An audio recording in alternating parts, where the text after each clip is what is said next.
பலத்தகனாவே மார்பில் வீறு கொண்டு இடித்ததில் நான் நிலை குறைந்து போய்விட்டேன். தலைமை பண்பு கொஞ்சம் கூட இல்லை.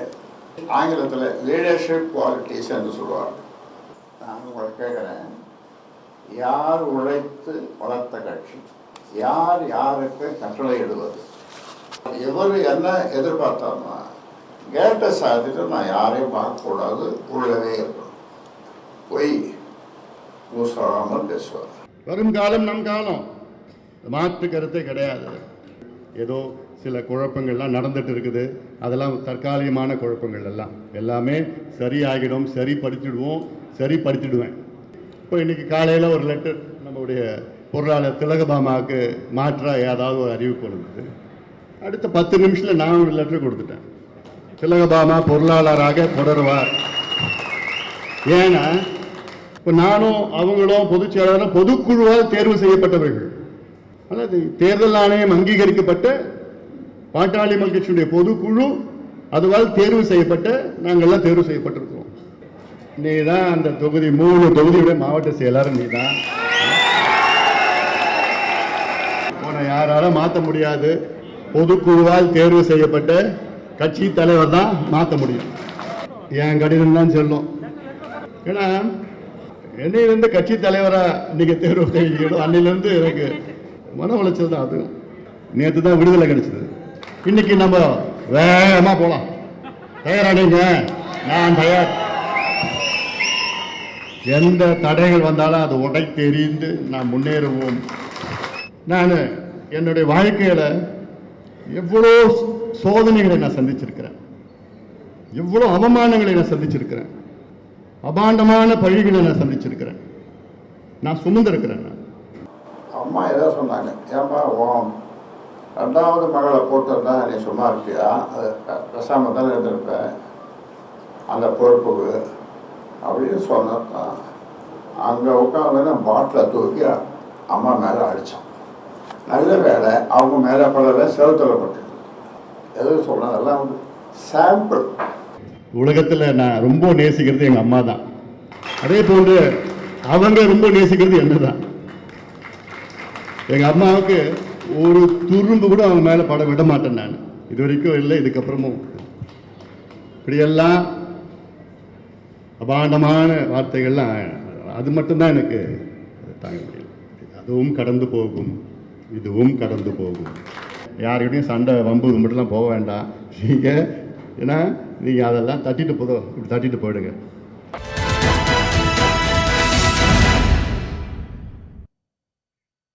வணக்கம், இது கேள்விக்களம்.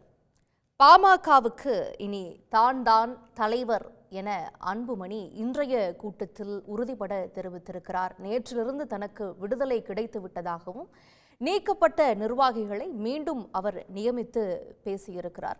அவர் மீது அடுக்கடுக்கான குற்றச்சாட்டுகளை அவரது தந்தையும் பாமக நிறுவனருமான ராமதாஸ் அவர்கள் தொடர்ந்து முன்வைத்து கொண்டிருக்க, 35 வயதிலேயே அமைச்சராக்கியது என்னுடைய தவறு, கொள்கையிலிருந்து விலகி கொண்டது போல என் குடும்பத்திலிருந்து யாரும் பொறுப்புக்கு வரக்கூடாது என்ற கொள்கையிலிருந்து நான் விலகி கொண்டதே தப்பு, இவருக்கு தலைமை பண்பே கிடையாது என்று அவர் ஒவ்வொரு விஷயங்களாக உடைக்க, கூட்டணி அமைத்ததிலிருந்து ஆரம்பித்த பிரச்சனையாக இந்த பிளவை நோக்கி இந்த கட்சி நகர்ந்திருக்கிறதா, இது குடும்ப சண்டையா என்கின்ற அளவில் பல்வேறு பார்வைகளும் இதற்கு பின்னால் எழ தொடங்கி இருக்கிறது.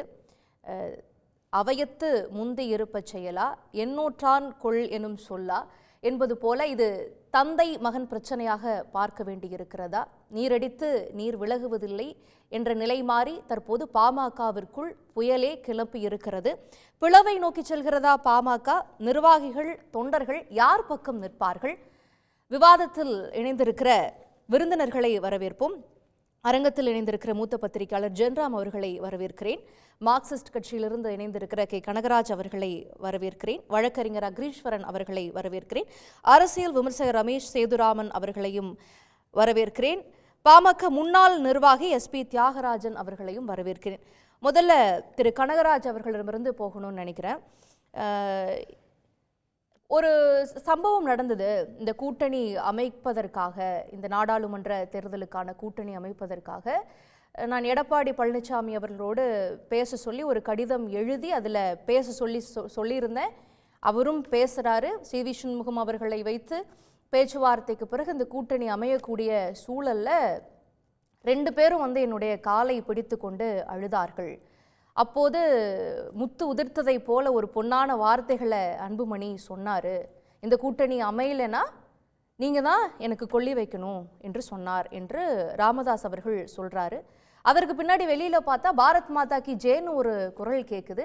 கூட்டணியே மாறியிருக்கு என்கின்ற தன்னுடைய இயலாமையை கூட்டத்தில் ராமதாஸ் அவர்கள் சொல்கிறார். இது மகன் மீது பழி போடுவதற்காக, இல்லை திருப்பி அந்த பவர் சர்க்கிளை தன்னுடைய கையில் வைத்துக்கொள்வதற்காக அவர் சொல்கிறாரு அப்படிங்கிறத நம்ம எடுத்துக்கணுமா? இன்னொரு பக்கம் ஐயா தான் எங்களுக்கு வழிகாட்டி, சமூக நீதி காவலர் என்றெல்லாம் அவரை விட்டு கொடுக்காம அன்புமணி அவர்கள் மேடையில் பேசுகிறாரு. ஆனாலும் பொதுக்குழுவின் படி இந்திய தேர்தல் ஆணையத்தின்படி நான் தலைவராக இருக்கிறதுனால என்னுடைய பணியை செய்கிறேன்னு அவர் சொல்கிறாரு.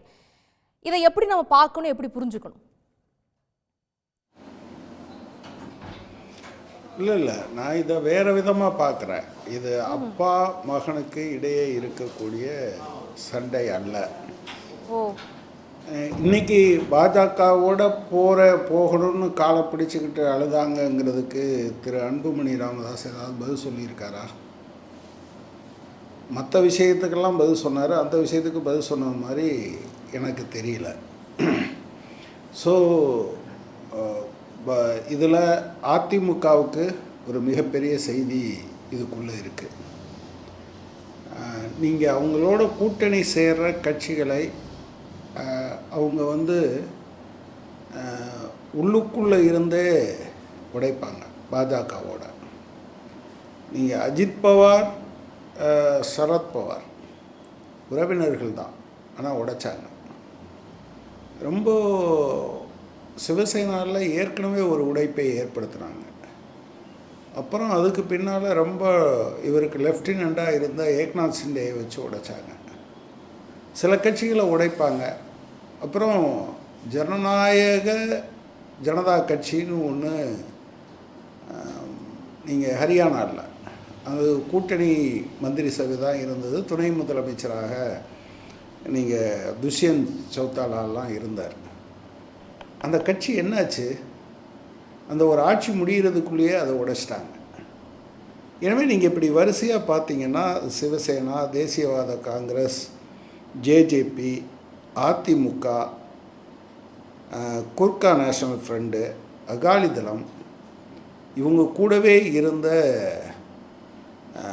பஸ்வானுடைய கட்சி எல்ஜேபி என்று நீங்கள் பார்த்துக்கிட்டே இருக்கலாம். சில கட்சிகளை அப்படியே உடைப்பாங்க. அஸ்ஸாம் பரிஷத் மாதிரியான கட்சிகளை அப்படியே விழுங்கிடுவாங்க.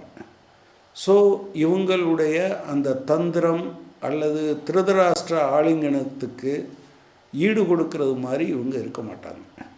எனவே பிஜேபி தன்னுடைய திருவிடையாகவும் பார்க்கப்படுது இல்லை. இப்போ இதனுடைய ரெலவன்ஸாவே கண்டெம்பரரியா நம்ம பார்த்தோம்னா பீகார்ல யாதவ் என்ன பண்ணாரு, அப்புறம் நேற்று கவிதா என்ன சொன்னாங்க பிஆர்எஸ் கட்சிக்குள்ள அப்படின்லாம் பார்க்குறப்ப குடும்ப நபர்கள் கட்சிக்குள்ள இருக்கும்போது அது ஒரு ஈகோ பிரச்சனையாகவோ ஒரு குடும்ப சண்டையாகவோ மாறுது அப்படிங்கிறத பார்க்கலாமா? இல்லை பின்னாடி இருந்து இது போல ஒரு ஃபோர்ஸ் இயக்கிறதுனால தான் இந்த சண்டையே வருது அப்படிங்கிற சொல்றீங்களா? இல்லை, நீங்கள் சொல்கிற ரெண்டுக்கு பின்னாலையும் என்ன இருக்குங்கிறது எனக்கு இப்போ தெரியல. நம்ம தெரியாமல் யூகத்தின் அடிப்படையில் பேச முடியாது.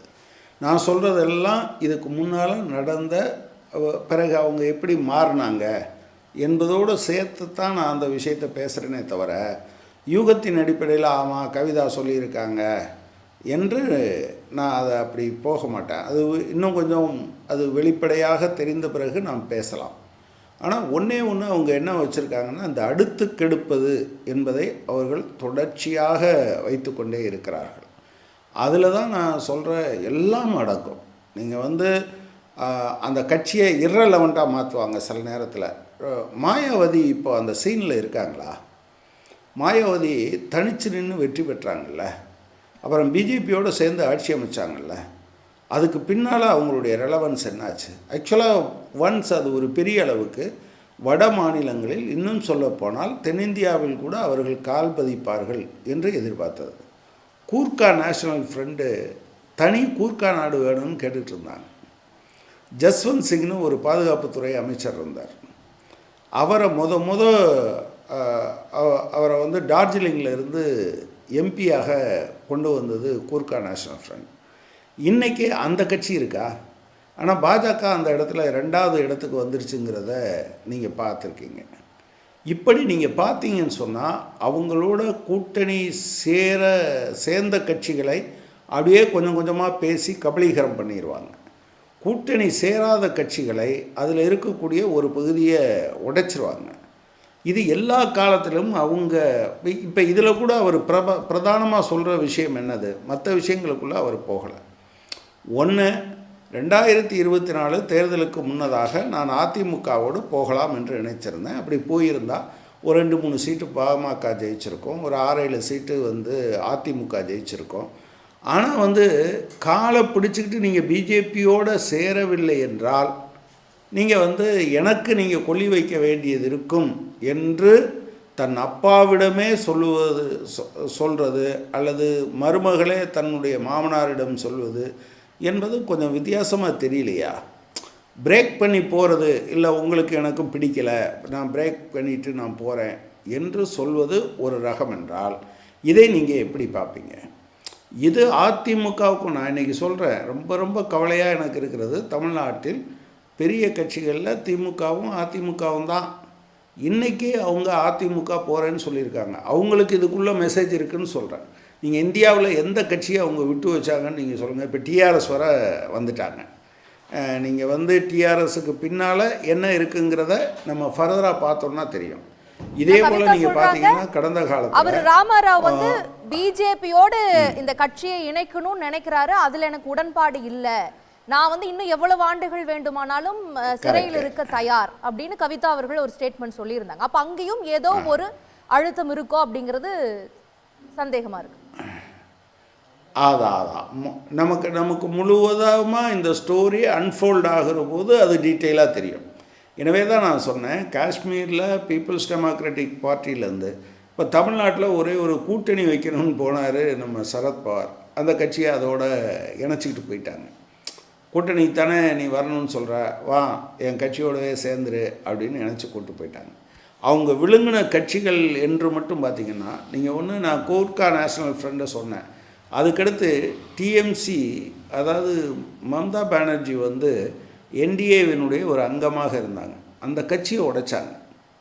நீங்கள் சுவேந்து அதிகாரியிலேருந்து ஒரு பெரிய டீம் அங்கேருந்து உடஞ்சி போனாங்க. அதுக்கு பின்னால் தான் அவங்க அது ஒரு இன்றைக்கி 2வது பெரிய கட்சியாக அந்த மாநிலத்தில் இருக்காங்க என்பதை நான் மறந்து விடக்கூடாது. இப்படி நீங்கள் பார்த்தீங்கன்னா, நான் இதை ஏதோ அப்பா பிள்ளை சண்டை அல்லது அவங்களுக்குள்ள அதிகார போட்டி என்று நான் பார்க்கவில்லை. ஒரு பக்கத்தில் மூத்த ராமதாஸ் அவர்கள், டாக்டர் ராமதாஸ் அவர்கள் இந்த பிரச்சனையை கொஞ்சம் நீங்கள் ஆரம்பத்திலேருந்து பார்த்தீங்கன்னா ஒரு ஒரு ஒரு ஒரு ஒரு இடஒதுக்கீடு என்பது ரொம்ப முக்கியமானது அப்படிங்கிறதுலேருந்து வந்தவர். அப்போ தமிழ்நாட்டினுடைய அந்த ட்ரெடிஷனுடைய ஷேட்ஸ் எல்லாமே நீங்கள் அவற்றை பார்க்க முடியும். அப்போ அந்த வகையில் இருக்கா என்பது தான் என்னுடைய கேள்வியாக இருக்குது. இல்லைன்னா அவர் ஏன் இப்படி சொல்கிறாரு, அதுக்கு ஏன் இவர் பதில் சொல்லாமல் இருக்கார்? அவர் சொன்னார். இதே போல் அதனுடைய பொருளாளர் கூட சில மாநாடுகளை நடத்தினாங்க. நீங்கள் அந்த மாநாடுகளுடைய தன்மையை, அதாவது நார்த் இந்தியாவில் இருந்தெல்லாம் நிறைய பேர் வந்து அதில் கலந்துக்கிட்ட மாநாடு, நீங்கள் அதையெல்லாம் நீங்கள் பொருத்தி பார்த்தீங்கன்னா உங்களுக்கு தெரியும், இவங்களுடைய ஆட்களை அவங்க அங்கே கொண்டு போய் நிறுத்தி வச்சுருப்பாங்க. இன்றைக்கே நீங்கள் பார்த்தீங்கன்னா அதிமுக சார்பாக பேச வர்றதில்ல. நண்பர் அக்னீஸ்வரன் மன்னிக்கணும்னு அவரை சொல்ல, ஆனால் 1-2 பேர் ஏற்கனவே பிஜேபியில் ஒரு சின்ன பொசிஷனில் இருந்திருப்பாங்க, பெருசாக தெரியாமல் இருந்திருப்பாங்க. இன்றைக்கி அவங்க தான் ரெப்ரசன்ட் பண்ணுவாங்க. ரஜினி ஒரு கட்சியை ஆரம்பிக்கிறாருன்னா அதுக்கு முன்னாலேயே இவங்க ஆள் ஒருத்தர் அவரோட போய் இருப்பார். நான் இதெல்லாம் அந்த தனிநபர்களுடைய பிரச்சனை என்று பார்க்கல. ஆர்எஸ்எஸ் என்கிற ஒரு அமைப்பு ரொம்ப சீரியஸாக இதெல்லாம் என்ஜினியர் பண்ணி இதுக்குள்ளே ஒவ்வொரு இடத்துலையும் அவங்க ஆளை வச்சுருப்பாங்க. எனவே கட்சிகள் ஆரம்பித்த நோக்கத்தை தாண்டி ஒன்று பிஜேபிக்கு சப்போர்ட் பண்ணுறியா, இல்லைன்னா உன்னை உடைச்சிருவேன் என்று ஒரு இருத்தலுக்கே போராட வேண்டிய நிலைமையை அவர்கள் உருவாக்கி விடுவார்கள். அதனுடைய விளைவு இது என்று நான் பார்க்கிறேன். இதற்கு பின்னால பாஜக இருக்கக்கூடும். பல மாநிலங்கள் அதில் கட்சிகளுக்கு நிகழ்ந்த விஷயங்கள், மாறிய காட்சிகள், இதையெல்லாம் ஒப்பிட்டு பார்க்கும்போது ராமதாஸ் அவர்களுடைய ஸ்டேட்மெண்ட்டையும் வச்சு பார்க்கும்போது இதுதான் காரணமாக இருக்கும் அப்படிங்கிற ஒரு பார்வையை சொல்றீங்க. அக்னீஸ்வரன், இதில் அதிமுகவுக்கான செய்தியும் இருப்பதாக கனகராஜ் அவர்கள் கருதுறாங்க. இன்னைக்கு எப்படி பாமகவுக்குள்ள ஒரு பிளவு ஏற்படுவதற்கு, அந்த கூட்டணி அமைக்கிறதுக்கான டைரக்ஷன்ஸில் எல்லாத்துலேயுமே பாஜக பின்புலத்திலிருந்து இயக்குது. அதிமுகவினுடைய பல காட்சிகளுக்கு பின்னாடியும் பாஜக தான் இருக்கு. இன்னும் அதிமுக கவனமாக இருக்க வேண்டிய சூழலை இந்த ஸ்டேட்மெண்ட் விளக்குறதா நம்ம புரிஞ்சுக்கலாமா? அனைவருக்கும் வணக்கம். இப்போ கொஞ்ச நேரத்துக்கு முன்னாடி பேசிய மரியாதைக்குரிய கனகராஜ் சார் காஷ்மீர்லேருந்து கன்னியாகுமரி வரைக்கும் ஒரு பறந்துபட்ட ஒரு கழுகார் பார்வையை பார்த்து படம் பிடித்து காட்டினார். தெலுங்கானா பற்றி கேட்குற போது அது எனக்கு தெரியல அப்படின்னு சொன்னார். ஆகவே இதற்கும் அதிமுகவிற்கும் சம்பந்தமில்லை என்பதைத்தான் எடுத்து காட்டுகிறது. அங்கே நடந்துருமோ, இப்போ சுகர் லேசாக ஆரம்பிச்சிருக்கு, இது சுகர் முத்தி போய் ஆளே அவுட் ஆயிருமோ என்றெல்லாம் நம்ம கனவு கற்பனையை, கோட்டையை, சிந்தனையை தட்டிவிட வேண்டாம். ஆனால் இன்னைக்கு எடுத்திருக்கக்கூடிய இந்த பாட்டாளி மக்கள் கட்சியினுடைய நிலைப்பாடு தான் நான் அடியேன் பேசணும்னு நான் நினைக்கிறேன். மரியாதைக்குரிய ஐயா மருத்துவர் ராமதாஸ் அவர்கள் ஒரு சமூக நீதி போராளி மட்டுமில்ல, தமிழ்நாட்டில் இடஒதுக்கீட்டுக்காக கலைஞர் அவர்கள் காலத்திலும் அது மாதிரி அம்மையார் ஜெயலலிதா அவர்கள் கூடயும் அரசியல், கூட்டணி அரசியல் நடத்தி தமிழ்நாட்டுக்கு தேவையான மதுவிலக்கு கொள்கையில், தமிழ்நாட்டில் எத்தனையோ 63 கட்சிகள் இருக்கிறது, அது ஆளுகிற கட்சியாக திமுக இருக்கு, எதிர்கட்சியாக அண்ணா திராவிட முன்னேற்ற கழகம் இருக்கு. ஆனால் மது கொள்கையில் ஒரு நிலையான கொள்கையை வைத்திருக்கக்கூடிய ஒரு கட்சி தான் பாட்டாளி மக்கள் கட்சி. அந்த கட்சியை ஆரம்பிச்சவர் தான் மருத்துவர் ஐயா ராமதாஸ் அவர்கள். இன்னைக்கு தமிழ்நாட்டில் நான் மிகவும் மதிக்கக்கூடிய தலைவர்கள் அதிகமாக இல்லை, ஆனால் குறைந்த தலைவர்களே இருக்கிறார்கள். மரியாதைக்குரிய ஐயா தோழர் நல்லக்கண்ணு ஐயா அவர்கள் இருக்கிறாங்க, அது மாதிரி ஐயா பழ நெடுமாறன், அது மாதிரி 87 வயதை எட்டி இருக்கக்கூடிய ஐயா மருத்துவர் ராமதாஸ் அவர்கள். ஆகவே இவர் நினைச்சிருந்தா ஒரு கட்சியினுடைய தலைவராக இருக்கிறவர் அந்த நாட்டினுடைய முதலமைச்சராக வருவார், குறைந்தபட்சம் ஒரு எம்எல்ஏவாக, நாடாளுமன்ற உறுப்பினராக அல்லது அமைச்சராக இருப்பார்கள், ஒரு கவுன்சிலராக கூட இல்லைங்க. ஆகவே இருந்தாலும் இன்றைக்கு அவர் நினைத்து அவர் வருத்தப்படுகிறார். நான் ஏன் 2004 இந்திய நாட்டினுடைய கேபினட் அமைச்சர், மத்திய அமைச்சராக இருந்ததில் குறைந்த வயதில் இருந்தவங்க திரு அன்புமணி ராமதாஸ் அவர்களும் அதற்கு அருகாமையிலே குறைந்த வயதில் இருந்தவர் இன்றைக்கு மத்திய சென்னை நாடாளுமன்ற உறுப்பினராக இருக்கக்கூடிய நம்முடைய திரு தயாநிதி மாறன் அவர்கள் தான். அதற்கு பிறகுதான் அடுத்தவங்களாம். அப்படி இருக்கிற போது இன்னைக்கு நான் ஒரு விஷயத்தை நான் பார்க்கிறேன். கலைஞர் அவர்கள் 60 ஆண்டு காலம் அரசியல்ல இருந்தார். அவர் கண்மூடு வரை தன்னுடைய மகனை முதல்வர் ஆக்கினாரா, கட்சியின் தலைவர் ஆக்கினாரா? ஏன் ஆக்கல? அவ்வளவு பட்ட கஷ்டங்கள் அண்ணாவிடம் கற்றது, அதெல்லாம் ஒரு புறம். இது ஒரு தனிப்பட்ட பார்வைக்காக சொல்றேன். ஆனால் இன்றைக்கு மத்திய அமைச்சர் ஆக்கிட்டாரே, அவரும் கேட்கல, அவரும் ரிவோல்ட், அதாவது இல்ல கேட்கல கொடுக்கல என்பதற்காக அல்ல. ஒரு கட்சி, நீங்க சட்டமன்றத்தில் இன்று வரை 5 சட்டமன்ற உறுப்பினர் இருக்கிறாங்க. 2021 அதிமுகவுடன் கூட்டணி, 2024 பாஜகவுடன் கூட்டணி. அப்படி கூட்டணி மாறி மாறி வைத்ததனால் வாக்கு குறைஞ்சிருச்சா என்ன?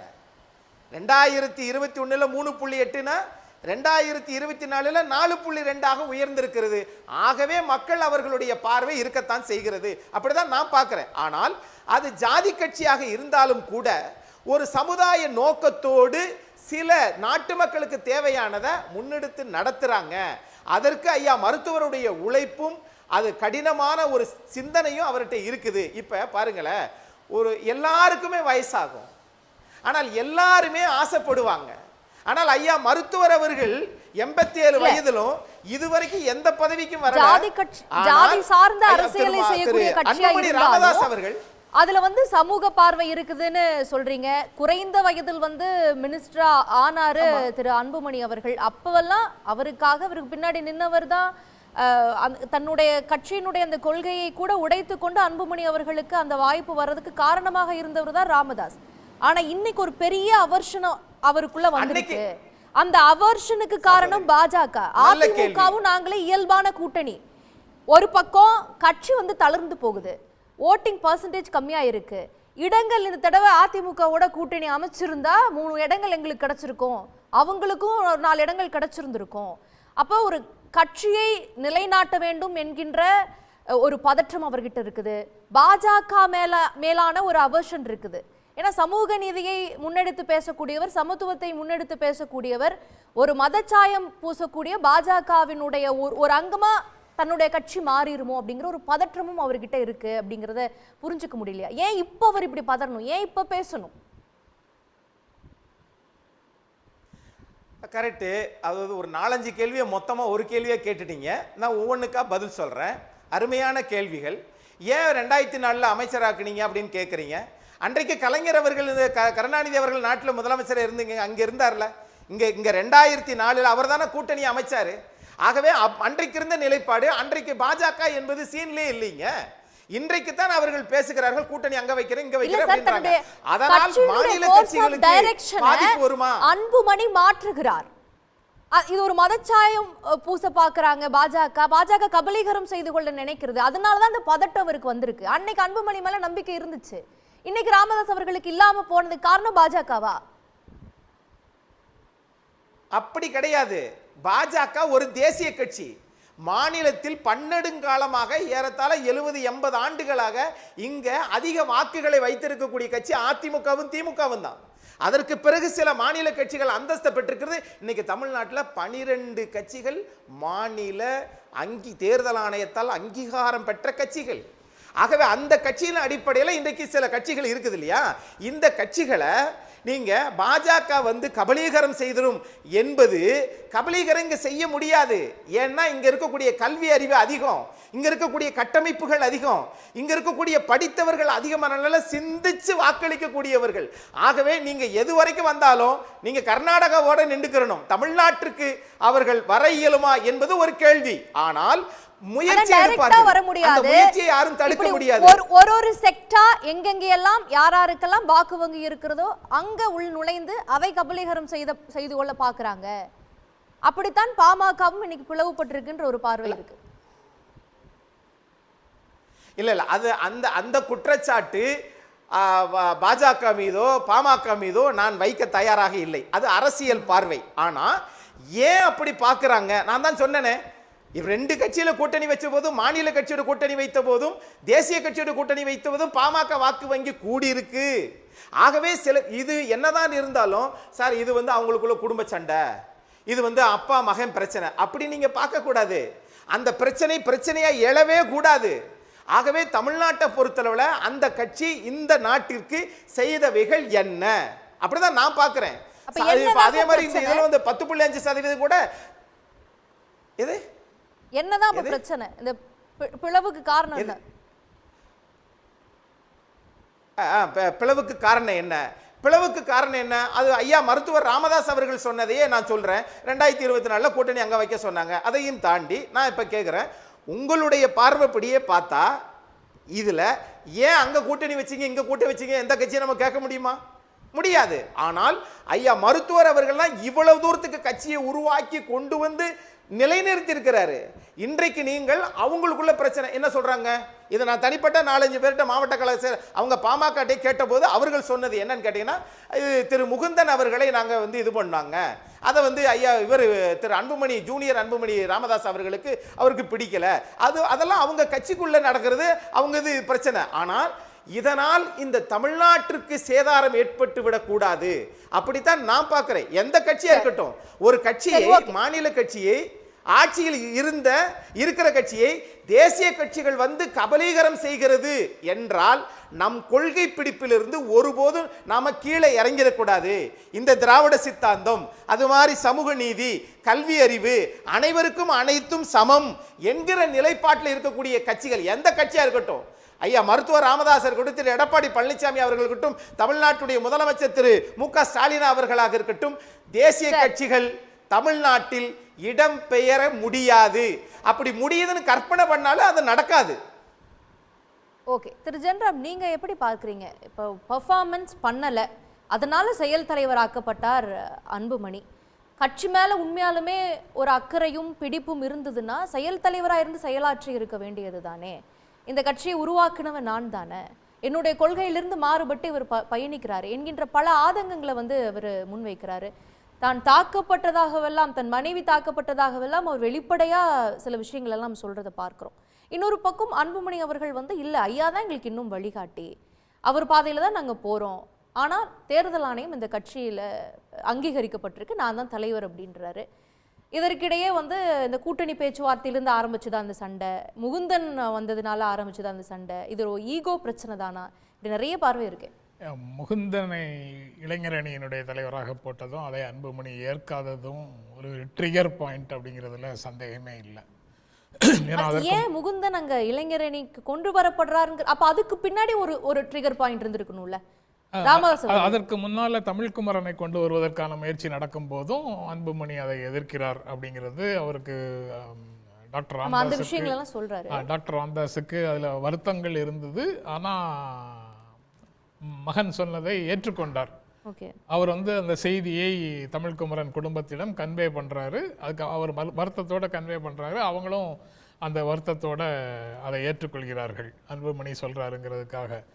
ஆனா முகுந்தனை அன்புமணி ஏற்க மாட்டேன்னு சொல்றத டாக்டர் ராமதாஸ் ஏற்கவில்லை. ஏன்னா அது வந்து குடும்பத்திற்குள்ள உள்ள ஈக்குவேஷன்ஸையும் பாதிக்குது அப்படிங்கிறதுனால அது குடும்ப பிரச்சனையாக இருக்கிறது ஹைலைட் ஆகுது. அதில் முரண்பாடுகள் முற்றுது அப்படின்னு பார்க்கலாம். ஆனால் அதில் அடிப்படையில் இருக்கக்கூடியது பாஜக ரோல் இருக்குது. பாஜக கூட்டணிக்குள்ளே அவர் போகிறாருங்கிறது ஏதோ ஒரு தடவை போனார்னா அப்படி வித்தியாசமாக தெரியாது. கட்சியினுடைய சுயாட்சியையே பறிகொடுத்து தொடர்ந்து பாரதிய ஜனதா கட்சியினுடைய அதோடு அது என்ஜினாக இருந்தால் அதோடு இணைந்து செல்லக்கூடிய ஒரு பெட்டியாக பாட்டாளி மக்கள் கட்சியை மாற்றி விடுவார்களோ அப்படிங்கிற அச்சம் சமீப காலத்தில் அவருக்கு வந்திருக்க கூடும். அதனால் ஒரு முயற்சி எடுக்கிறாருன்னு ஒரு பக்கத்தில் பார்க்கும்போது தெரியுது. அதாவது இந்த 2024 தேர்தலுக்கு பிறகு வந்த மனமாற்றம் 19 அப்படி இல்லை. அதற்கு முன்பாடி மாற்றம் அன்புமணி இருந்தப்ப பிரச்சனை இல்லை, அதுக்கப்புறம் கூட்டணிக்கு வந்தப்பவும் பிரச்சனை இல்லை. 14லேயும் இந்த பிரச்சனை இருந்தது. அவர் வந்து கடைசி நேரம் வரைக்கும் அந்த கூட்டணி கட்சி கூட்டத்துக்கு வருவாரா மாட்டாரா அப்படிங்கிற பிரச்சனை 14லேயே இருந்தது. ஆனால் கடைசியில் அவர் வந்து சேர்ந்தார். மறுமலர்ச்சி திமுக, விஜயகாந்த் எல்லாரும் கூட்டணிக்குள்ளே வந்துட்டாங்க. ஆனால் டாக்டர் ராமதாஸ் வருவாரா மாட்டாராங்கிற பெரிய பிரச்சனைக்கு அப்புறம் அவர் வரலைன்னாலும் அன்புமணி ஸ்டேஜில் வந்துடுவார், கூட்டம் ஆரம்பிச்சிரும் அப்படின்னுலாம் பிஜேபி பேசியது உண்டு அந்த சமயத்தில், 3வது அணியாக ஒன்று அமைக்கும் போது. ஆனால் கடைசியில் அந்த நிர்பந்தத்திற்கு அல்லது அந்த அதில் அவங்க ஆர்கியூமெண்ட்ஸுக்கு கன்வின்ஸ் ஆகி அவர் வந்து சேர்ந்துட்டார் அப்படின்னு எடுத்துக்கொள்ளலாம். அது எக்ஸப்ஷனலாக அப்போ நினைக்கலாம். ஆனால் இப்போ தொடர்ந்து 2019 அதே மாதிரி 19 சம்பந்தமாக இப்போ நேற்று சொல்றதுலேயும் ஒரு மேட்டர் வருது. 19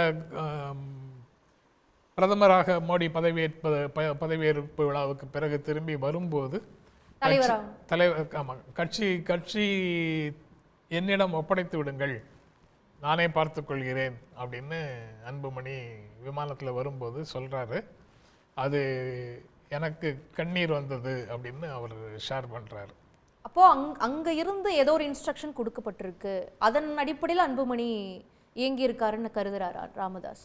அப்படி கருதுறதுக்கு நிறைய முன்னுதாரணங்கள் இருக்குங்கிறது தான். முதல்ல தோழர் கனகராஜ் வந்து ஆரம்பத்தில் பெரிய பட்டியலே கொடுத்தாரு. அந்த பட்டியல் எல்லாமே கிட்டத்தட்ட இப்படி தான். அக்னீஸ்வரன் ரொம்ப வீரமாக சில விஷயங்களை சொல்றாரு. ஆனால் அதிமுகவில் நடந்தது என்ன அப்படின்னு பார்க்க வேண்டியதாக இருக்கு. அங்கே கனகராஜ் என்னென்னலாம் சொன்னாரோ அதே விஷயங்கள் தான் அதிமுகலையும் நடந்தது. அதிமுகவுக்குள்ள ஒரு சிலர் வந்து கருத்து வேறுபாடுகளை முதன்மைப்படுத்துகிறாங்க. பிஜேபிக்கு ஆதரவான, பிஜேபிக்கு நன்மை பயக்கக்கூடிய சில அஜெண்டாவை முன்வைக்கிறாங்க. அதிமுக வேகமாக செயல்பட முடியாத ஒரு சூழல் வருது. அதனால் அவர்களை வெளியே அனுப்புகிறாங்க. அது அது அது அது முதல்ல ஒரு தடவை அவங்க வெளியில் போய் தர்ம யுத்தம் நடத்தி திரும்ப பிரதமருடைய சமரச ஏற்பாட்டின்படி நான் துணை முதலமைச்சர் பதவியை ஏற்றுக்கொண்டு இங்கே வந்து சேர்ந்தேன், இல்லாட்டா நான் அதை ஏற்றுக்க மாட்டேன் அப்படின்னு அவர் சொல்கிறாரு. ஆக அங்கே உள்ளே ஏதோ ஒரு பிரச்சனை வருது, அது 2 குரூப் ஆகுது. அதுக்கப்புறம் இப்போ வந்து குரூப்பாக இல்லாமல் தனி நபர்களாக அவங்க கடத்தி வச்சுட்டாங்க. ஆனால் ரிசல்ட் என்னன்னு பாருங்கள், அவரும் என்டிஏக்குள்ளே இருக்கிறாரு, இவரும் என்டிஏக்குள்ளே இருக்கிறாரு. இதே தான் ராம்விலாஸ் பாஸ்வான் மறைவுக்கு பிறகு அந்த கட்சியில் அவங்க பிரதரையும் முதல்ல எடுத்துக்கிட்டாங்க, அதற்கு பிறகு பையனையும் 2வது எடுத்துக்கிட்டாங்க. 2 பேரும் அவங்க 2 பேர்த்துக்குள்ள மறுபடியும் 2 பேரும் என்டிஏ அப்படிங்கிறதுக்குள்ளே இருக்கிறாங்க. முலாயம் சிங் யாதவுடைய பிரதரை முதல்ல எடுத்துக்கிட்டாங்க, அதுக்கப்புறம் அகிலேஷ் யாதவ் இப்போ தனியாக இருக்கிறார், வெளியில் இருக்கிறாரு. அது குடும்பத்துக்குள்ளே பிரித்து ஒருவரை உள்ளே தூக்கிட்டாங்க, அவங்க சார்பாக தூக்கிட்டாங்க. அஜித் பவார் கடைசி வரைக்கும் இப்போவும் கூட நீங்கள் கேட்டிங்கன்னா குலதெய்வம் சரத்பவார் தான், எங்களுக்கு வழிகாட்டி சரத்பவார் தான், எங்களுடைய தலைவர் சரத்பவார் தான் அப்படின்னு சொல்லிக்கிட்டே சரத்பவாருக்கு கீழே பெரிய பள்ளம் வெட்டி கொண்டே இருக்கிறார். அதே நிலைமையை தான் இப்போ பார்க்க முடியுது. ஏன்னா அந்த கட்சி சார்ந்த விசுவாசிகள் வந்து யார் கட்சிக்கு பிரதான முகமோ, யார் தோற்றுவித்தார்களோ அவங்களுக்கு தானே விசுவாசமா இருப்பாங்க. அதையும் வாங்கணும், அறுவடை செய்யணும். அதனால முகமாக சரத்பவாரை வச்சிட்டு அதிகாரத்தை முழுக்க தன் பக்கம் குவித்துக் கொள்வதற்கான வேலைகளை எப்படி அஜித் பவார் செய்தாரோ அதே லைன்ல அன்புமணி இப்ப செயல்படுறாரு. எங்களுடைய குலதெய்வம் டாக்டர் ராம்தாஸ், எங்களுக்கு வழிகாட்டி டாக்டர் ராம்தாஸ், எங்களுடைய வழிபாட்டு கோட்பாடுகள் சமூக நீதி, அவர் முன்வைத்த, அவர் போராடிய சமூக நீதி, சமத்துவம் எல்லாம் தான் எங்களுடைய கோட்பாடு. ஆனா அவருக்கு எந்த விதமான அதிகாரமும் கிடையாது. அவர் அந்த அதிகாரத்தை அவர் தவறாக பயன்படுத்துகிறார். பொதுக்குழு என்னைத்தான் தலைவராக தேர்வு செய்திருக்கிறது, அதனால் யாரையும் பதவியில் நீட்டிக்க செய்வதோ அல்லது நீக்குவதோ அது என்னுடைய அதிகாரம் அப்படிங்கிறத இப்போ இன்று வந்து அவர் தெளிவாக எஸ்டாப்ளிஷ் பண்ணுறாரு. பொருளாளரை தைலாபுரத்தில் நீக்கிறாங்க, பொருளாளர் தொடர்வார் அப்படின்னு ஷோலிங்கரில் பதவியை அவங்க கொடுக்குறாங்க, திரும்பவும் கொடுக்குறாங்க. மாவட்ட செயலாளர் அங்கே நீக்கிறாங்க, அவர் மாவட்ட செயலாளராக தொடர்வார் அப்படின்னு இங்கே சொல்கிறாங்க. அப்போது இப்போ அன்புமணி ஒரு பொசிஷன் எடுத்துட்டார், ஒரு நீண்ட கால போராட்டத்திற்கு அவர் தயாராகிவிட்டார். நிறுவனருடைய அதிகாரத்தை கேள்விக்குள்ளாக்குவது என்ற முடிவுக்கு அவர் வந்து விட்டார்னு இப்போ தெளிவாக தெரியுது. தேர்தல் ஆணையத்தில் நடக்கக்கூடிய போராட்டங்களாக இருந்தாலும் சரி, நீதிமன்றத்தில் நடக்கக்கூடிய போராட்டங்களாக இருந்தாலும் சரி, பைலா வந்து எனக்கு ஃபேவரபிளா இருக்கு, நிர்வாகிகள் வந்து எனக்கு ஃபேவரபிளாக இருக்காங்க, மக்கள் யாருக்கு இருக்காங்கங்கிறத களத்தில் போய் பார்த்துக்குவோம் அப்படின்னு ஒரு முடிவுக்கு வந்துட்டதாக தெரியுது. களத்துக்கு போகும்போது கூட மக்களோடு இணைந்து பணியாற்றுவதற்கு, பிரச்சாரம் பண்றதற்கு, இவரோடு கட்சி சார்ந்த நிர்வாகிகள் உடன் செல்வதற்கு எல்லாமே கட்டுப்பாடுகளை விதிச்சாங்க. எனக்கு கட்டளையிடக்கூடிய வேலையை அன்புமணி செய்ய ஆரம்பிச்சார் அப்படின்னு சொல்றாங்க. அப்போ ராமதாஸ் அவர்கள் இந்த கட்சியை ஆரம்பித்ததனுடைய நோக்கம், அவருடைய செயல்பாடுகள்லாம் நமக்கு தெரியும். அவர் எப்படி அறிக்கை விடுவார், எவ்வளவு தெளிவாக வந்து பல விஷயங்களை அணுகுவார்ங்கிறது தெரியும். இன்னைக்கு அவர் கண்ணீர் மல்க பேசக்கூடிய ஒரு நிலைக்கு ஆளாக்கப்பட்டிருக்கிறார், அவர் பவர்லெஸ்ஸா உட்கார வைக்கப்பட்டிருக்கிறார் அப்படின்னா இது சடனா நடந்த ஒரு விஷயம் கிடையாது. அவர் ஏன் இன்னொரு பக்கம் குடும்பமே வரக்கூடாதுன்னு சொன்ன ராமதாஸ் அவர்கள் தான் திரும்பவும் அன்புமணிக்கு ஈக்குவேஷனை சரி பண்றதுக்காக முகுந்தனையும் உள்ள கொண்டுட்டு வர்றார். அது ஏன் நிகழ்கிறது? முகுந்தனை உள்ள கொண்டு வர்றது, அன்புமணி வேறு யாரையோ அந்த இடத்துக்கு கொண்டு வருவதற்கு முயற்சி செய்கிறார். அதை ப்ரீஎம்ப்ட் பண்றதுக்காக இவங்க திரும்ப திரும்ப முயற்சி செய்யறாங்கன்னு தான் அதை புரிந்து கொள்ள வேண்டும். அப்படிதான் புரிந்து கொள்ள வேண்டியது இருக்குது. ஏன்னா இவங்க யாரை கொண்டு வந்தாலும் அன்புமணி அதுக்கு ப்ரொடெஸ்ட் பண்றாருன்னா அவர் மனசுல வேற யாரோ ஒரு கேண்டிடேட் இருக்காங்க அதுக்கு. அதனால அவங்க அந்த பெயர் அவங்க அம்மா கேட்டாங்க, உங்க பொண்ணு 2வது பொண்ணு இளைஞரணிக்கு வந்தா நீ ஏத்துப்பே, அவன் பிரச்சனை இல்லையா, முகுந்தன் வந்தா என்ன தவறுன்னு கேட்டதுனால தான் தாயே தாக்க முற்பட்டார் என்கின்ற விஷயங்களை சொல்றாரு. அது நடந்தது என்னங்கிறத பற்றி நமக்கு உறுதியாக இவர் சொல்றாரு, டாக்டர் ராம்தாஸ் அதை சொல்றாரு. அந்த கேள்விதான் அவரை காயப்படுத்துது, அதனாலதான் அவர் வந்து கோவப்படுறாரு அப்படிங்கிறத சொல்றாரு. அப்படி என்றால் ஒருவேளை அதுதான் அவங்களுடைய பிளானாக இருக்குமா, அதை பற்றி எதாவது பேசியிருந்தாங்களா, அதை இவங்க ஏற்றுக்கொள்ளாமல் இவங்க ஆல்டர்னேட்டாக கொண்டு வந்துட்டு இருந்தாங்களா, அதனால் இந்த பிரச்சனைகள் முற்றியதா அப்படிங்கிறதுலாம் தெரியல. அது அவங்களுடைய குடும்ப பிரச்சனையா கட்சி பிரச்சனையா அப்படிங்கிறது அவங்க தான் அதை சொல்லணும். ஆனால் பாரதிய ஜனதா கட்சிக்கு இதில் ஒரு ரோல் இருக்குது. அந்த மாதிரி ஒரு குழப்பம் குடும்பத்துக்குள்ளே இருக்குங்கிறத அவங்க என்கேஷ் பண்ணுறாங்க. ஒரு பக்கத்தை நன்றாக பயன்படுத்தி கொள்கிறார்களா அப்படிங்கிற கேள்வி உறுதியாக வருது. 19 அவர் கட்சியையே என்னிடம் ஒப்படைத்து விடுங்கள் அப்படின்னு கேட்குறாருங்கிறது டாக்டர் ராம்தாஸ், நிறுவனர் ராம்தாஸ் சொல்வது உண்மையாக இருந்தால் அப்போதிலிருந்தே இந்த பிரச்சனைகள் வளரத் தொடங்கி இருக்கிறது அப்படின்னு தான் புரிந்து கொள்ள வேண்டியதாக இருக்கு. அவர் பேசிய ஒவ்வொரு வார்த்தைகளுக்கு பின்னாலும் ஒரு சம்பவம் காரியங்கள்லாம் ஒளிஞ்சிருக்கு அப்படிங்கறத நம்ம இன்ஃபர் பண்ண முடியும். இப்போவும் அந்த நீக்கப்பட்ட ஆணைகள் நிறுவனர் தலைவர் டாக்டர் எஸ் ராம்தாஸ் அப்படின்னு தான், மருத்துவர் எஸ் ராம்தாஸ் தான் அவர் கையெழுத்து போடுறாரு. நிறுவனர் தலைவர்னு தான் கையெழுத்து போடுறாரு. அதனுடைய நகல்களை செயல் தலைவருக்கு அன்புமணி அவர்கள் தலைவராக்கப்பட்ட பொழுது மாற்றப்பட்டதுல இப்படி அவர் நிறுவனரா மட்டும் இருக்கிறாரு, நிறுவனர் தலைவர் அப்படிங்கிற பொசிஷன் இந்த பொதுக்குழுல அவர் அறிவிச்சார்ல, அவர் இனிமே செயல் தலைவராக இருப்பாரு, நானே தலைவர் பொறுப்பை எடுத்துக்கொள்கிறேன்னு சொன்னதுக்கு பிறகு அவர் தலைவர் அப்படின்னு கையெழுத்து போடுறாரு. நகல்கள் அந்த பதவி நீக்க நகல்கள் செயல் தலைவருக்கு, கௌரவ தலைவருக்கு, பொதுச் செயலாளர் வடிவேல் ராவணன் மூவருக்கும் அனுப்பப்படுகிறது. ஆக எல்லாத்தையும் நீக்கிட்டு நகலையும் அன்புமணிக்கு அனுப்புகிறாங்க. செயல் தலைவராக மட்டும் அங்கீகரிக்கிறாங்க. ஆனால் செயல் தலைவர் இல்லை, என்னை தலைவராக்கியது பொதுக்குழு தான், அதனால் பொதுக்குழு தான் என்னை அங்கிருந்து நீக்க முடியும், வேறு யாருக்கும் அந்த அதிகாரம் கிடையாது அப்படின்னு நிறுவனருடைய அதிகாரத்தை கேள்விக்குள்ளாக்குறாரு. ஆனால் அதுக்கும் முயற்சிக்கிறார்ல திரு ராமதாஸ் அவர்கள், திருப்பி பொதுக்குழுவை கூட்டி அந்த அதிகாரத்தை மாற்ற வேண்டும். இப்போ அவருக்கு தெரியாமல் இருக்காது, பொதுக்குழு தான் இந்த அதிகாரத்திற்கான பவரை மாற்ற முடியும், கொடுக்க முடியுங்கிறது அவருக்கு தெரியும். இவ்வளவு பண்பட்ட ஒரு அரசியல் தலைவர் அவர் முற்படுற, ஆனால் அவர்கள் மிரட்டப்படுகிறார்கள், என்னுடைய கூட்டத்துக்கு வரக்கூடாதுன்னு மிரட்டப்படுறாங்க அப்படின்னு. இல்லை, இந்த மாதிரி ஒரு எதிர்நிலை எடுத்து அது பொது வெளியில் தெரியும்படி தனது மகன் அன்புமணி நடந்து கொள்ள மாட்டார்னு ஒரு எதிர்பார்ப்பு இருந்திருக்கலாம். அதனால் நம்ம அதை மாற்றிடலான்னு அவர் நினச்சிருந்திருக்கலாம். ஆனால் அவர் எதிர்ப்பை வெளிப்படையாக காட்டத் தொடங்கியதற்கு பிறகு மக்கள் மத்தியில் டாக்டர் ராம்தாஸை குற்றம் சாட்டி தான் அப்பாவி பாதிக்கப்பட்டவர்ங்கிற மாதிரி ஒரு பொருளில் தனக்கு ஆதரவு தேடுகிறார் அப்படின்னு அவர் குற்றம் சாட்ட தொடங்கியதற்கு, ராம்தாஸே குற்றம் சாட்ட தொடங்கியதற்கு பிறகு அந்த நிலைகள் எல்லாம் மாறுது.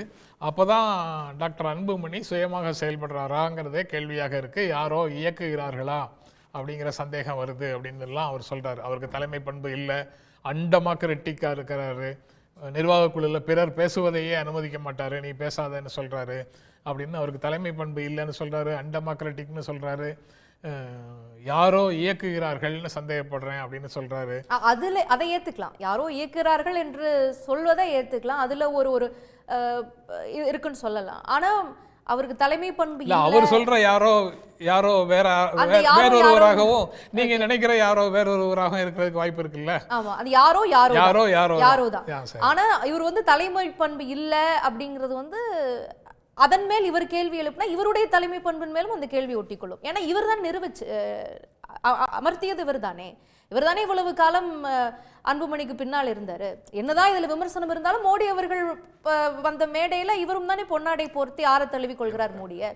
அப்போ உங்களுடைய தலைமை பண்பின் மேலேயே அதே கேள்வி வரும். ஆனா கட்சியினுடைய தொண்டர்கள் மனநிலை எப்படி இருக்குங்கிறது இன்றைக்கு அன்புமணி கூட்டத்திலேயே கூட தெரியுது. அவர் டாக்டர் ராமதாஸ் பெயர் சொல்லும்போது பலத்த கைதட்டல் கிடைக்குது.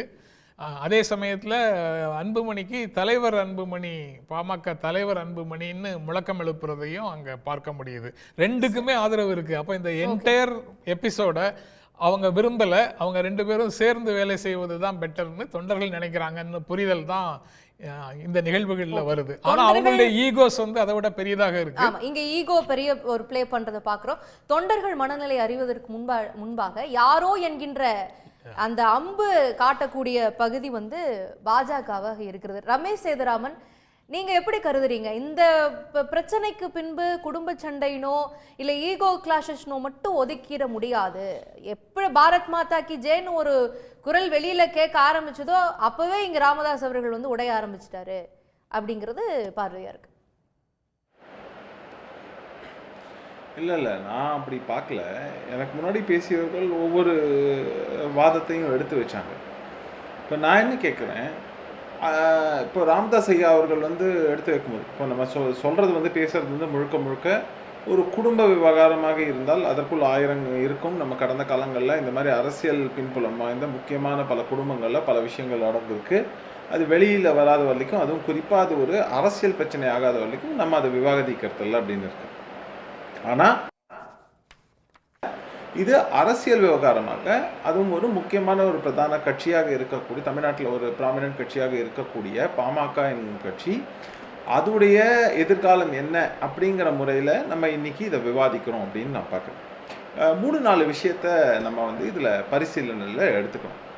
மொதல் விஷயம், நம்ம பாமக அப்படின்னு சொன்னால் கடந்த காலங்களில் அது எப்பவுமே வந்து ஒரு ஜாதி கட்சியாக பார்க்கப்பட்டது. அந்த இமேஜை வந்து மாற்றணும் அப்படின்னு சொல்லி பல வேலைகளில் செஞ்சாங்க. அதில் அன்புமணி அவர்களுடைய பங்களிப்புங்கிறது எந்த அளவுக்கு இருக்குங்கிறது எல்லாருக்கும் தெரியும். நாம் இது வந்து நமது முதல்வர் இன்னைக்கு வந்து திரு ஸ்டாலின் அவர்களாக இருக்கட்டும், இல்லைன்னா திரு அன்புமணி ராமதாஸ் அவர்களாக இருக்கட்டும், 2 பேரையுமே நம்ம வந்து ஒரே தட்டில் தான் வச்சு பார்க்குறோம். ஏன்னா அங்கே வந்து இந்த வாரிசு அரசியல் அப்படிங்கிற விஷயத்தையும் தாண்டி தான் நம்ம வந்து அந்த விஷயம் அவர்கள் இருவரையும் பார்த்துருக்கோம். ஏன்னா அவங்க 2 பேருமே கட்சிக்காக எத்தனை ஆண்டுகள் தொடர்ந்து வேலைகளை செய்தாங்க. ஃபீல்ட் லெவலில் அவங்களோட அர்ப்பணிப்பு எப்படி இருந்ததுங்கிறதெல்லாம் வச்சு தான் நம்ம அதை தாண்டிங்கிற மாதிரியான ஒரு திசையை நோக்கி போனோம் அப்படிங்கிறது இது வரைக்கும் இருக்குது. அப்படி இருக்கக்கூடிய சூழலில் இப்போ அக்னீஸ்வரன் ஒரு கேள்வியை வைத்தார். நமது முன்னாள் முதல்வர் திரு கருணாநிதி அவர்கள் அவருடைய மகனான இன்றைய முதலமைச்சர் திரு ஸ்டாலின் அவர்களை அவர் இருந்த வரைக்கும் ஏன் வந்து எந்தவித இதையும் கொடுக்கல அப்படின்னு ரெஸ்பான்சிபிலிட்டியை கொடுக்கல. இல்லை, கடந்த காலங்களில் ஒரு சில ரெஸ்பான்சிபிலிட்டிஸை கொடுத்துருக்காங்க அப்படின்னு பார்க்கணும். மேயர் பதவியாக இருக்கட்டும், இல்லை அதை தொடர்ந்து கொடுத்த பல பதவிகளாக இருக்கட்டும், இது எல்லாமே நம்ம வந்து பார்த்துருக்கோம். அப்படிங்கும்போது ஆனால் அதையும் தாண்டி ஏன் உட்கார வைக்கல அப்படின்னா, எல்லாரும் அதை அந்த கட்சியில் இருந்தவர்கள் கூட அதை உடனே ஏற்றுக்காததுக்கு காரணம் ஒரு சூழல் இருந்து, ஒன்று குடும்ப சூழல்ங்கிறதையும் நம்ம கவனத்தில் கொள்ளணும். இன்னொன்று வந்து தொண்டர்கள் மனநிலை இருக்கும்போதே அந்த தலைவரை ரிட்டையர் செய்து போல வைத்துக்கொண்டு இன்னொருத்தருக்கு வந்து கொடுப்பது சரியாக இருக்குமா, அந்த பிம்பத்தை மேக்சிமம் எவ்வளோ கேபிட்டலைஸ் பண்ண முடியும் அப்படிங்கிற மாதிரியான ஒரு நிலைக்கு வந்து அவங்க இருந்தாங்க அப்படிங்கிறது தான் இருக்குது. இதே மாதிரியான நிலையில் பாமகவில் இருக்காங்களா அப்படின்னு பார்த்தா 80 வயதை தாண்டி பிறகும் தன்னோட இதில் வந்து நிறுவனர் அப்படிங்கிறதுல மாற்று கருத்து இல்லை. நம்ம எல்லாரும் சொல்கிறோம் நிறுவனர் பாமகவின் நிறுவனர் ஐயா ராமதாஸ் அவர்கள் அப்படின்னு நம்ம சொல்லிடுறோம். ஆனால் அதை தொடர்ந்து கட்சிக்கு ஒரு தலைவர் என்று ஆக்கிய பிறகு அங்கே வந்து அந்த முழு பொறுப்பையும் அதிகாரத்தையும் அவர் தலைவர்னாக்கா அந்த தலைமை பண்பு இருக்கும் பட்சத்தில் நீங்கள் அதை எல்லாத்தையும் அவர்கிட்ட முழுசாக கொடுக்கறது தான் சரியாக இருக்குங்கிறது என்னுடைய தாழ்மையான கருத்து. ஒரு விஷயத்தை கொடுத்து விட்டு திரும்ப திரும்ப வந்து நான் வந்து உங்க ஸ்டைல்ல பண்ணுங்க இல்லாம சரி அல்லது கொடுக்க வைக்கப்பட்டாரா? அவர் சொல்லக்கூடிய 2 விஷயங்கள் இங்க கவனம் பெறுகிறது.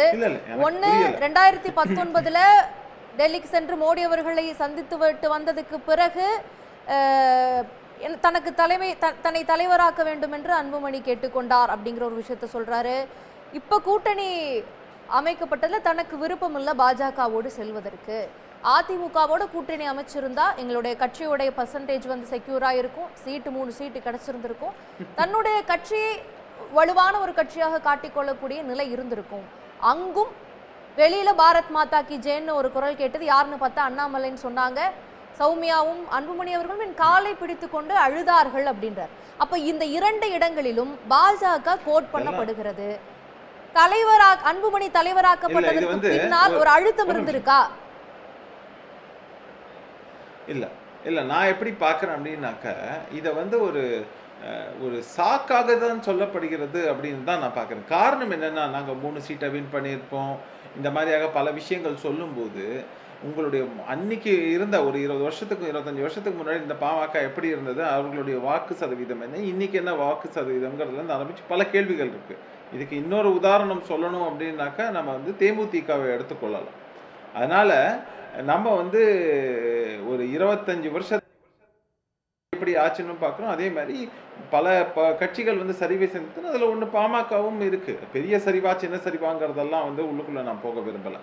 ஆனால் சரிவுங்கிறது இருக்குங்கிறது தான் ஒரு நிதர்சனமான ஒன்று. ஆனால் அதிமுகவோட கூட்டணியில் போகிறது, பாஜக கூட்டணியில் போகிறதுங்கிறதுனா நான் என்ன கேட்குறேன், நீங்கள் அதையெல்லாம் தாண்டி இன்னைக்கு எந்த நிலைமைக்கு வந்திருக்கீங்கன்னா, அடுத்து நடக்கக்கூடிய சட்டசபை தேர்தல் 2026 நடக்கும்போது அதுக்காக அதாவது ஊர்ஜிதம் செய்யப்பட்ட கூட்டணிங்க அதிமுக பாஜக ரெண்டும் கைகோர்த்திருக்கும் போது இப்போ நீங்கள் பழைய கதையை பேச வேண்டிய அவசியம் என்ன வந்தது? நீங்கள் இப்போ வந்து அதை அடுத்த கட்டமாக போகும்போது நீங்கள் கூட்டணி வச்சு அது பாஜகவோடையும் இருக்கலாம், அது அதிமுகவோடையும் எடுத்துக்கலாம், நீங்கள் இரண்டோடையும் எடுத்துக்கொள்ளலாம்.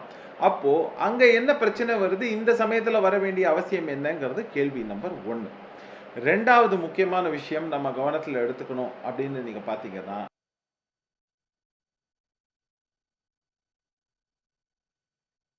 ஓகே, திரு தியாகராஜன், தொண்டர்கள் இதை எப்படி புரிஞ்சுப்பாங்க? ஒரு பக்கம் நிறுவனர் அவர்கள், ஓகே, இணைப்புல சிறு பிரச்சனை இருக்கு. திரு ஜென்ராம், இதை எப்படி பார்க்கணும்? இப்போ ஏன் வந்து இதை பேச வேண்டிய அவசியம் இருக்கு? இப்போ எந்த கூட்டணிக்குள்ள போனாலும் 2 பேர் எந்த முடிவு எடுத்தாலும் அது ஒரு கூட்டணிக்குள் செல்லக்கூடிய ஒரு விஷயமா தான் இருக்கும். அது என்டிஏவாக வந்து மாறிடுச்சு. அப்படி இருக்கும்போது இப்போ ஏன் அவர் அதை பேசணும் அப்படிங்கிற ஒரு கேள்வி முன் வருதே. இப்போ அந்த புதுச்சேரி பொதுக்குழுவுக்கு பிறகு, அந்த நிகழ்வுகளுக்கு பிறகு தான் நிறுவனர் கூட்டிய மாவட்ட செயலாளர்கள் கூட்டத்துக்கு 8 பேர் தான் வந்தாங்கங்கிற பிரச்சனை. அப்படி அடுத்தடுத்து சுற்றுப்பயணம் அல்லது சந்திக்கக்கூடிய நபர்களோட அன்புமணி நடத்தக்கூடிய பிரச்சாரம், அப்புறம் ஓப்பனாக பனையூரில் நான் ஆஃபீஸில் வந்திருக்கிறேன், அங்கே வந்து என்னை பாருங்கள்னு சொல்கிறது, இது எல்லாமே நேரடியாக நிறுவனருடைய அதிகாரத்தை, நிறுவனருடைய பொசிஷனை சேலஞ்ச் பண்ணுற மாதிரி ஒரு சிச்சுவேஷன் வரும்போது அவர் வந்து அதை பற்றி பேச வேண்டும். சேலஞ்ச் பண்ணக்கூடிய சிச்சுவேஷனால அவர் பேசுறாருன்றீங்க. கேட்போம், ஒரு நிர்வாகி, முன்னாள் நிர்வாகி இருக்காரு, அவருடைய மனநிலை என்ன அப்படிங்கிறதையும் கேட்க வேண்டிய அவசியம் இருக்கு. திரு தியாகராஜன், இப்போ கட்சியில் இருக்கக்கூடிய தொண்டர்கள் மத்தியில் நிறைய குழப்பங்கள்லாம் இருக்கும். அவங்களுடைய மனநிலை என்னவாக இருக்கும்? யார் கையில் இந்த கட்சி இருந்தால் எதிர்காலம் நல்லா இருக்கும் அப்படின்னு நினைக்கிறாங்க?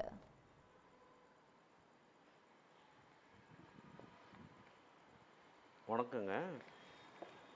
அதாவது ஐயா மார்க்சிஸ்ட் கம்யூனிஸ்ட் கட்சிக்காரனுடைய ஐயா ஒரு பதில் சொன்னார்.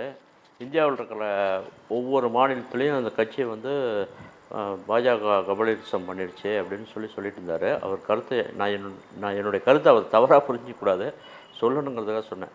இதுவரை கம்யூனிஸ்ட் கட்சி வந்து பிஜேபியோட கூட்டணி வச்சதே கிடையாது, ஆனால் அதே நிலையில் தான் இருக்குது. அதனால் சொல்ல வந்தேன். அதாவது யார் கையில் பாட்டாளி மக்கள் கட்சி கிடைக்கணும் அப்படின்னு நினச்சா, இன்றைய சூழ்நிலையில் ஒரு கட்சியினுடைய 1988 85லேருந்து 88 வரலும் சங்கமாக இருந்து அதை 90 கட்சியாக பண்ணுற வரலும் ஐயா வந்து காடு மேடு எல்லாம் போய் ஒவ்வொரு ஊர் ஒவ்வொரு கிராமம் ஒரு பொலியில் ஒரு 2 பேர் எங்கேயாவது வாழை மரத்துக்கிடையில் நின்றுருந்தால் கூட போய் நின்று பேசுவார். அப்படி பேசி தன்னுடைய முகத்தை மட்டுமே காட்டி இந்த சங்கத்தை வளர்த்தி ஒரு கட்சியாக உருவாக்கி இந்த ஜனங்களுக்கு ஒரு அங்கீகாரத்தை கொடுத்தார். வன்னிய மக்களுக்கும் மற்றும் அதை சார்ந்த பல்வேறு சமுதாய மக்களுக்கும் அங்கீகாரம் கொடுத்தார். அவர் எங்கேயுமே ஒரு நாள் கூட ஒரே ஒரு இதில் கூட என்னுடைய சமுதாயத்துக்கு கொடு, எனக்கு கொடு அப்படின்னு கேட்டதே கிடையாது. எங்கேயுமே எந்த விதத்துலையுமே அனைவருக்கும் கொடு அப்படி தான் சொல்லி கேட்டிருக்காரு. இப்போ நீங்கள் சொன்னீங்கல்ல, அதுக்காக நான் இன்னொரு கருத்து சொல்கிறேன். யார் கையில் இருந்தால் கட்சி நல்லா இருக்கும் அப்படின்னு சொல்கிறாங்கன்னா, அன்புமணி 2004 கேபினட் மந்திரி கொடுத்தார் ஐயா. கொடுத்ததில் அவர் சிறப்பாக செயல்பட்டார், சிறப்பாக நடந்துச்சு, ரைட்டு. இப்போ 2025 எம்பி சீட்டு ஒன்று கொடுச்சு. அவர் எம்பி சீட்டு கொடுத்து ஏன் பார்லிமெண்ட் 3 மாதம் பார்லிமெண்ட் நடக்குது, ஏன் குறைச்ச நாளில் போகிறாரு? 3 மாதமும் போயிடணும் இல்லையா? அப்போ ஒரு தலைவராக இருந்து ஒரு கட்சி ஒரு உருவாக்குனவரை கேட்கக்கூடாதா? வேலை சொன்னால் கேட்கணும். இப்ப நீங்களே சொல்றீங்க ஒரு வேலை சொன்னா கேட்க காடு மேடெல்லாம் ஆமா அப்ப சென்றாரு, மக்களை பாகுபாடு இல்லாம சந்திச்சாரு திரு ராமதாஸ் அவர்கள். 95,000 கிராமத்துக்கு போனன்றார். அப்படி அன்புமணி அவர்கள் இல்லையோ? மக்களோடு ஒருவராக இல்லை. அப்படி நான் சொல்ல வரல. உனக்கு வந்து இல்ல அப்படி நான் சொல்ல வரல. நீங்க நல்லா புரிஞ்சுக்கணும். அதாவது கேபினட் அந்த மந்திரி குழுக்குள்ள எவ்வளவு சிறப்பா வேலை செஞ்சாங்களா இல்லையா? நாடுக்கே தெரியும். அப்படி இருக்குள்ள தலைவர் போஸ்ட் இப்போ எம்பி பதவி கொடுத்தாங்க, மாநிலவை எம்பி. நீ எத்தனை நாளுக்கு போனீங்க? அதாவது ஐயா கூட கேட்காம கூட இருக்கலாம், எங்களுக்கெல்லாம் கேட்கறதுக்கு உரிமை இருக்குது. நீங்கள் எத்தனை நாள் பார்லிமெண்ட்டுக்கு போனீங்க? எத்தனை நாள் சைன் பண்ணீங்க? எத்தனை நாள் விவாதத்தில் கலந்துக்கிட்டீங்க? ஏன் கலக்கலை?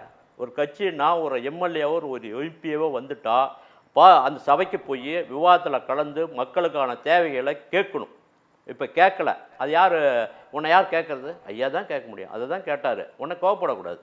சரிங்க, அடுத்த ட்ரிப்பு நான் போகிறேங்க ஐயா, நான் கரெக்டாக நீங்கள் சொல்கிற வேலைக்கு அந்த நீங்கள் கொடுத்த வேலையை செஞ்சு காட்டுறேன் அப்படின்னு சொல்லணும். அண்ணன் அன்புமணி வந்து அவசரப்படுறாரு. அவருக்கு தவறான ஆலோசனை, ஒரு 5 பேர் தான் தவறான ஆலோசனை கேட்டு கொண்டு போயிட்டுருக்காரு. நான் இன்னொன்று உங்களுக்கு சொல்கிறேன், கட்சியை வளர்த்துட்டாங்கன்னு. ஐயா இருக்குள்ள ஐயா பேச்சு கேட்டு சொல்லி இருக்குள்ள 27 எம்பி இருந்தோம், 27 எம்எல்ஏ இருந்தோம். இப்போ எத்தனை எம்எல்ஏ இருக்கிறோம்? சேலம் மாவட்டத்தில் 4 எம்எல்ஏ இருந்தோம், ஒரு நாட்டாமை கழக தலைவராக இருந்தோம், 2 யூனியன் பிரசிடென்ட் இருந்தோம், இப்போ 200க்கு மேற்பட்ட தலைவர் இருந்தோம், 6 நகராட்சி உறுப்பினர் இருந்தோம். இப்போ எங்கே இருக்குறாங்க? ஏன் இல்லை? இதுக்கு என்ன காரணம்?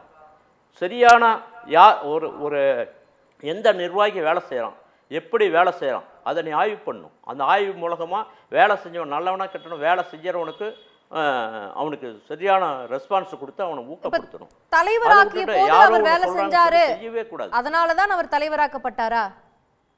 நீங்க பாரு, நீங்க தப்பா கேள்வி கேட்குறீங்க. நான் சொல்றது இல்ல, நான் சரியா தான் கேட்கிறேன். அப்ப தலைவராக்கியது நிறுவனர் ராமதாஸ் அவர்கள் தான். அப்ப கட்சி இவர் பொறுப்பா பார்த்து பாருங்கிற நம்பிக்கை இருந்துச்சு இல்லையா? அதுதான்மா சொல்கிறேன். 2004 அவருக்கு வந்து மந்திரி பதவி கொடுத்தாங்க. அப்போ சிறப்பாக செஞ்சிச்சு. நான் மட்டும் சொல்ல, நாடே சொல்லுது. இப்போ 23 எம்பி பதவி கொடுத்தோம். ஏன் நீ பார்லிமெண்ட்டுக்கு போகல? ஏன் போகல? அடுத்த இங்கே பேப்பரில் வர அளவுக்கு ஏன் வச்சுக்கிட்ட? நீ என்ன அப்போ வந்து ஒரு தலைவர் கேட்கக்கூடாதா? குடும்பத்தில் இருக்கிற தலைவர் கேட்கக்கூடாதா? நீ ஒழுங்காக வேலை செய்யலை, செய்யின்னு சொல்கிறாரு. செய்யறேன்னு சொல்லு, இல்லைன்னா இல்லைன்னு சொல்லு. அப்ப இப்ப கேட்பது நியாயமாக இருக்கலாம், அது தார்மீக அடிப்படையில் அவர் ஏத்துக்கிட்டாருன்னா பிரச்சனை இல்லை. ஆனா அவர் அதை ஏத்துக்கல. இன்னொன்னு கொடுத்துட்டீங்க, அது எலெக்ஷன் கமிஷன்ல பதிவாயிருச்சு. பொதுக்குழுவை கூட்டி பொதுக்குழு உறுப்பினர்கள் எல்லாருமே இவர் தான் தலைவர்னு சொல்லிட்டா அவர் தான். பொதுக்குழுல கூட்டினா இவருக்கு தான் மெஜாரிட்டி, எல்லாரும் வராங்க. இப்ப என்ன பண்ண முடியும்? இல்லைங்க, உங்களுக்கு பதில் சொல்றேன். அதாவது ஒவ்வொரு கட்சிக்கும் சட்ட பைலா இருக்குது ஆச்சுங்களா? அந்த சட்ட பைலா பிரகாரம் சட்டம் 22 என்ன இருக்குதுன்னு பாருங்கள். 22 இக்கட்டான சூழ்நிலைக்கு நிறுவனர் எடுக்கிற முடிவு தான் ஆச்சுங்களா? தலைவரோ ஒரு நான் பொதுக்குழு எனக்கு தேர்ந்தெடுத்துருச்சு அப்படி இப்படின்னு சொல்கிறார்ல. இப்போ சட்ட எண் 22 பாட்டாளி மக்கள் கட்சியினுடைய சட்ட புத்தகத்தில் 22 படிக்க சொல்லுங்கள். அப்புறம் எல்லாம் அவரும் பார்த்துக்குவார், பேசுவார். அது ஒன்று வச்சுங்க. அதாவது அடிமட்ட ஒரு நிர்வாகி மட்டும் இல்லைங்க, ஒரு கிராமத்தில் யார் யார் எப்படி இப்படி இருக்கிறாங்க, எப்படி இருப்பாங்கங்கிறது முதல் கொண்டு ஐயாவுக்கு தெரியும். அடி வேர் முதல் கொண்டு ஐயாவுக்கு தெரியும். உழைச்சவங்களுக்கு அத்தனை பேருக்கும் ஐயாவுக்கு தெரியும். அவர் அதுக்குள்ள மரியாதை கொடுத்தாரு. இவர் கொடுக்கலன்னுலாம் சொல்லவில்ல. அவங்களுக்குள்ள மரியாதை கொடுத்துட்டு நீ வேலையை வாங்கணும் அப்படின்னு தான் சொல்லுவார். இன்னைக்கு 60 வயசு ஆள் ஆனாலும் அவர் ஐயாவிட்ட போய் சொன்னாங்கன்னா ஒரு வேலையை சொல்லுவார். அந்த வேலையை கையில் தலைமையில தூக்கி வச்சுட்டு செய்யறதுக்கு லட்சக்கணக்கான தொண்டா இருக்கிறான்.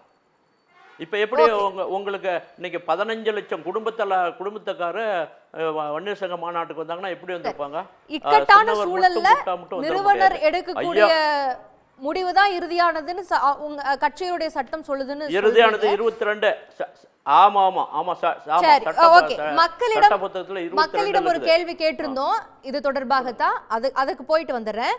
நானே பாமகவின் தலைவர், கட்சி நிர்வாகிகளை நீக்கும் அதிகாரம் வேறு யாருக்கும் இல்லை என அன்புமணி ராமதாஸ் கூறியிருப்பது ராமதாசுக்கு பதிலடி என 64 விழுக்காட்டினரும், கட்சியை கட்டுப்படுத்த என 21 விழுக்காட்டினரும், கட்சி விதிகளின்படி என 15 விழுக்காட்டினரும் தெரிவித்திருக்கிறாங்க. திரு கனகராஜ், உங்களுடைய இறுதி பார்வை சுருக்குமா?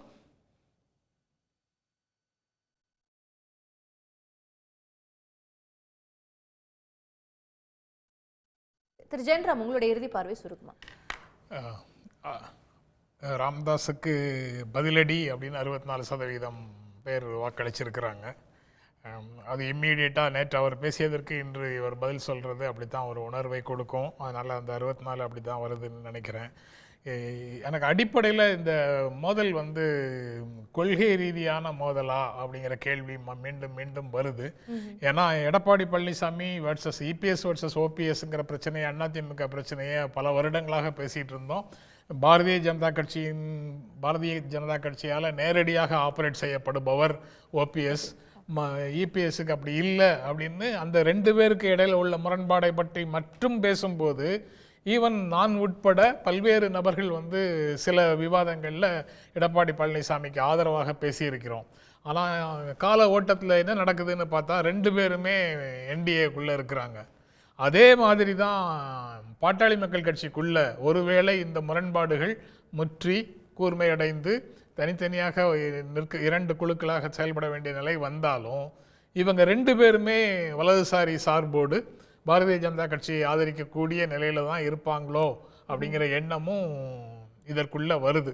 அப்படி இருக்கும்போது இந்த வேறுபாடு, மோதல் எல்லாமே குடும்பத்திற்குள்ள இருக்கக்கூடிய வேறுபாடாக சுருங்கி போகுது. அது சரியாகும் போது, அதில் சமரசம் வரும்போது கட்சியினர் முழுவதுமாக அந்த சமரசத்தை ஏற்றுக்கொள்வார்கள். பேசிய பொதுமக்கள் தான் அதை வெறிச்சு பார்த்துட்டு இருக்கணும்.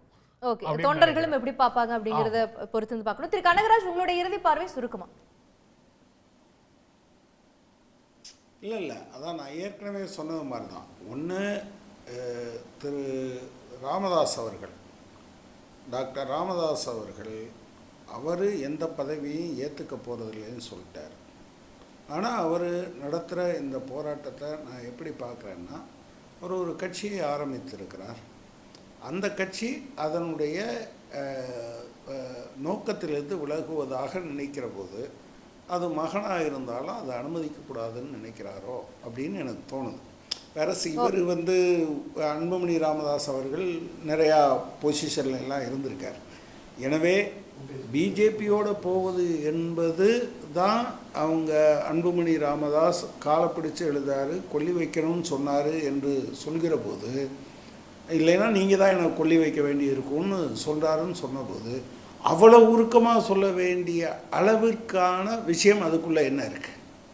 கொள்கை சார்ந்த விஷயம்னு அவர் நிச்சயமாக ஒத்துக்க மாட்டார். யாருமே ஒத்துக்க மாட்டாங்க. பாஜக காரங்களும் ஒத்துக்க மாட்டாங்க, பாமக காரங்களும் ஒத்துக்க மாட்டாங்க. அப்போ அப்படி அள வேண்டிய பிரச்சனை என்பது பொதுநலன் சார்ந்ததாக இருப்பதற்கு வாய்ப்பு இருக்கா? கன்வின்ஸ் பண்ணத்தானே முயற்சி பண்ணுவாங்க. அப்போ அது பொதுநலன் சார்ந்தது இல்லையோ என்று இன்றைக்கு அவங்க ஆட்கள் பலரும் பேசுகிறது. இப்போ எனக்கு முன்னால் பாட்டாளி மக்கள் கட்சியில் நிர்வாகியாக இருந்தவர் பேசினார் இல்லையா? ஸோ அவருக்கு நாம் எங்கேயோ நம்ம கட்சி சரிவாகிக்கிட்டு இருக்கு, அதை கரெக்ட் பண்ணணும், நிப்பாட்டணும், அதை நிலைநிறுத்தணும் என்று நினைக்கிற போது அதுதான் பிரச்சனையாக மாறுகிறது என்று தான் தோன்றுகிறது. அவ்வளவுக்கும் பாஜக தான் காரணம் என்று நான் உறுதியாக நம்புகிறேன். ஓகே, பொறுத்திருந்து பார்ப்போம். நாளைக்கும் நிர்வாகிகளை எல்லாம் சந்திக்க இருக்கிறார் அன்புமணி அவர்கள். என்னென்ன மாதிரியான காட்சிகள் மாறப்போகுதுன்னு பொறுத்திருந்து பார்ப்போம். பங்கேற்ற விருந்தினர்களுக்கும் பார்த்த நேயர்களுக்கும் நன்றி. உடனுக்குடன் செய்திகளை தெரிந்து கொள்ள சன் நியூஸ் பெல் ஐகானை கிளிக் பண்ணுங்க.